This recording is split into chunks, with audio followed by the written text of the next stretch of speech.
चलिए दुनिया के एक महान महाकाव्य को समझते हैं उसके सबसे छोटे हीरो की कहानी से। रामायण को 2000 सालों से भी ज्यादा समय से सुनाया जा रहा है और ये किताब इसे दुनिया तक पहुंचाती है। तो कहानी की शुरुआत होती है एक पुल से, एक बहुत बड़ा पुल जो लंका द्वीप तक बनाया जा रहा था। इसे बनाने में जुटी थी बंदरों और भालुओं की एक बड़ी सेना जो पहाड़ और चट्टानें ढो रही थी। ये सब देखकर एक नन्ही सी गिलहरी ने भी ठान लिया कि वो भी मदद करेगी अपने छोटे से तरीके से।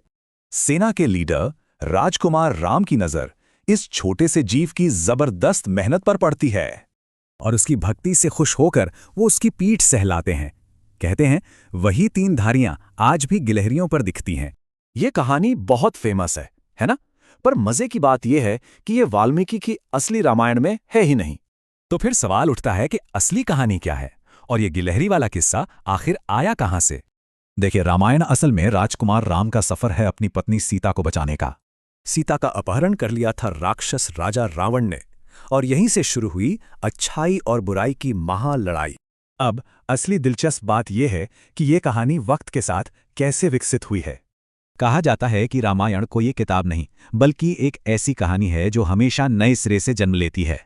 भारत, कंबोडिया, थाईलैंड जैसी कई संस्कृतियों ने इस कहानी को अपने मूल्यों के हिसाब से अपनाया और बदला है।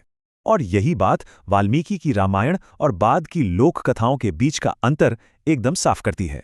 तो सबसे बड़ा सवाल यह है कि आखिर गिलहरी की कहानी इसमें जोड़ी ही क्यों गई? क्योंकि गिलहरी की ये कहानी रामायण के सबसे जरूरी कॉन्सेप्ट धर्म का एक परफेक्ट उदाहरण बन गई। मतलब वो जो कुछ भी कर सकती थी करके अपना धर्म निभा रही थी, अपना फर्ज पूरा कर रही थी।